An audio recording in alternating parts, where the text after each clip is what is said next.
I'm Pavithra. I'm from civil. டெக்னிக்கலாகவும் நிறைய இங்கே கற்றுக்குறோம். சிடிசிஸோட ரெஸ்யூம் வந்து பில்ட் பண்ண ரொம்ப பெரிய ஆப்பர்ச்சுனிட்டி பிபி அகாடமி கொடுத்துருக்கு.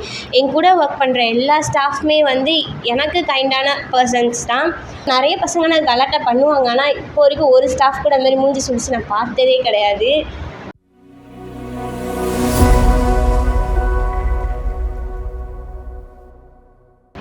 I'm Pavitra. I'm civil engineering and Savita Engineering College. I'm an intern was BB Academy. BB அகாடமியில் இன்டர்னாக இருந்தால் என்னென்ன அட்வான்டேஜஸ்ன்னு நான் சொல்கிறேன், ஓகேவா? இப்போ ஒரு கம்பெனியில் வந்து நீ ஸ்டார்டிங்கே ஒரு இன்டர்னாக நீ போகிற, உன்னை வந்து ஃபஸ்ட் வந்து இன்டர்வியூ எடுப்பாங்க. இன்டர்வியூ பேசிஸில் ஃபஸ்ட் வந்து நிறைய இருக்கும். ஃபஸ்ட் ஒன் வந்து உன்னோட ரீடிங், லிசனிங், அப்புறம் ஸ்பீக்கிங், இது எல்லா ஸ்கில்ஸும் பார்த்துட்டு இங்கிலீஷ் நல்லா ஃப்ளூயண்ட்டாக பேசுகிறீங்களா இல்லையா இதெல்லாம் பார்த்து மட்டும்தான் எடுப்பாங்க. ஆனால் பிபி அகாடமியில் அப்படி கிடையாது. ஆனால் அதுக்கு முன்னாடியே சார் சொல்லிட்டார், இது வந்து உங்களுக்காக சும்மா வைக்கிறோம், ஆனால் வந்து நீங்கள் எல்லாருமே இன்டர்ன் தான் அப்படின்னு சொல்லி தான் அவர் இந்த டெஸ்ட்டும் வச்சார். ஸோ டெக்னிக்கலாகவும் நிறைய இங்கே கற்றுக்குறோம். இப்போ நிறைய பேர் நிறைய காலேஜ்லேருந்து தான் வந்திருக்கீங்க. ஸோ என்னன்னு தெரியாமல் தான் இங்கே வந்தீங்க. ஸோ சார் சொன்னோடனே டீச்சிங்னால நிறைய பேர் பயந்தீங்க, டீச்சிங் தானா வேறு எதுவும் இல்லையா அப்படின்னு சொல்லிட்டு. ஆனால் அந்த டீச்சிங்லேயே சார் சொன்னார், சர்டிஃபிகேட்டில் உங்களுக்கு என்ன ஸ்ட்ராங்காக இருக்கீங்களோ அதை வந்து நீங்கள் வந்து உங்கள் ரெஸ்யூமில் வந்து பில்ட் பண்ணிக்கோங்க. சிடிசிஸோட ரெஸ்யூம் வந்து பில்ட் பண்ண ரொம்ப பெரிய ஆப்பர்ச்சுனிட்டி பிபி அகாடமி கொடுத்துருக்கு. யாரும் வந்து அவ்வளோலாம் ஈஸியாக கொடுத்துட மாட்டாங்க.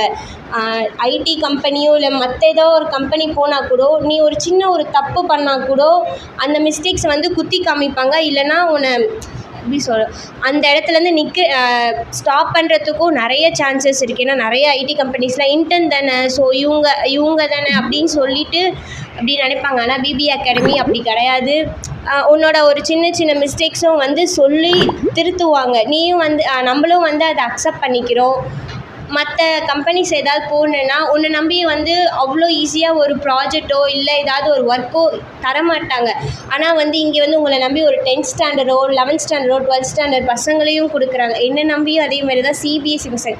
என்னோடய ஸ்கில் என்னன்னு அவங்களுக்கு தெரியாது. ஸோ அவங்க வந்து என்னை நம்பி சிபிஎஸ்சி பசங்க, அது மேக்ஸு சயின்ஸு எவ்வளோ டஃப்பாக இருக்கும், ஆனால் என்னை நம்பி கொடுத்தாங்க. என்னோடய பெஸ்ட்டை நான் வந்து இப்போ வரைக்கும் கொடுத்துட்ருக்கேன், இனிமேட்டும் கொடுப்பேன்.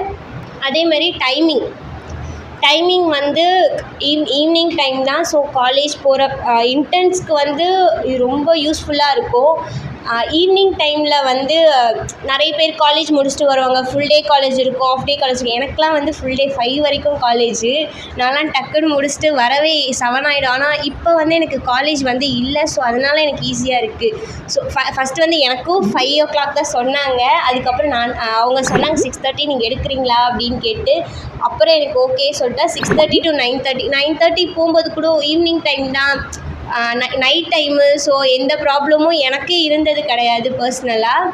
அப்புறம் இருக்கிற ஸ்டாஃப்ஸ்லாம் வந்து ரொம்ப கைண்டான பர்சன்ஸ் தான். யாருமே வந்து நம்ம ஏதாவது ஒரு மிஸ்டேக்ஸ் பண்ணாலும் அது வந்து ஹார்ஷாக யாரும் நம்மக்கிட்ட சொல்ல மாட்டாங்க. பொறுமையாக எடுத்து பிரீத்தி மேம்லாம் வந்து நான் எதாவது மிஸ்டேக்ஸ் பண்ணால் கூட அவங்க வந்து மேம் இதை பண்ணாதீங்க மேம், இப்படி பண்ணுங்க மேம். பிரீத்தி மேமும் சொல்லியிருக்காங்க, பிரீத்தா மேம் கூட என்கிட்ட சொல்லியிருக்காங்க, மொபைல் யூஸ் பண்ணக்கூடாதா மேம். ஸோ இனிமேல் கிளாஸில் மொபைல் நான் யூஸ் பண்ண மாட்டேன். ஆனால் மேம் வந்து சொன்னாங்க, நான் சொல்கிறேன் மேம் உங்களுக்கு, நீங்கள் இனிமேல் இந்த மிஸ்டேக்ஸ் எல்லாம் பண்ணிக்காதீங்க அப்படின்னு. ஓகே மேம், நானும் அதை அக்செப்ட் பண்ணிக்கிறேன். அவங்க சொன்னது எல்லாத்தையுமே, என் கூட ஒர்க் பண்ணுற எல்லா ஸ்டாஃப்மே வந்து எனக்கு கைண்டான பர்சன்ஸ் தான்.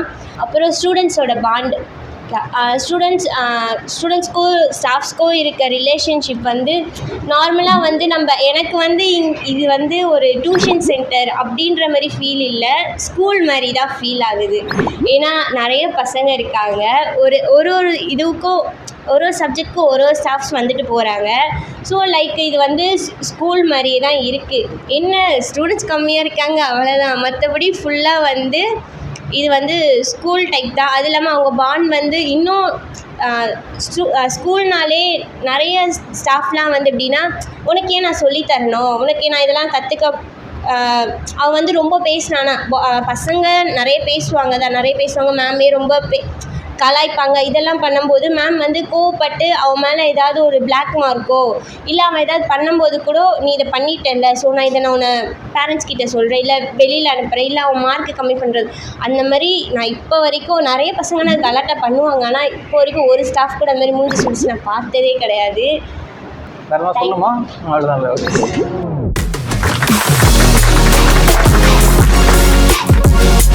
பிபி அகாடமியில் எவ்ரி சண்டே ஆக்சுவலாக இன்டர்வியூ நடந்துகிட்டே தான் இருக்கும். உங்களுக்கு ஜாப் தேடிட்டு இருக்கீங்க நீங்கள், இல்லை வந்து ஒரு பார்ட் டைம் ஜாப் தேடிட்டு இருக்கீங்க, ஃபுல் டைம் ஜாப் தேடிட்டு இருக்கீங்க, இல்லை இன்டர்ன்ஷிப் எதிர்பார்த்துட்டு இருக்கீங்க அப்படின்னா உங்களுக்கான கரெக்டான இடம் பிபி அகாடமி. உங்களுக்கான டீட்டெயில்ஸ் எல்லாமே இந்த போஸ்டர்ஸில் நாங்கள் கொடுத்துருக்கோம். பிஃபோராகவே கால் பண்ணி ரிஜிஸ்டர் பண்ணிவிட்டு அதுக்கப்புறம் நீங்கள் இன்டர்வியூ அட்டன் பண்ணலாம்.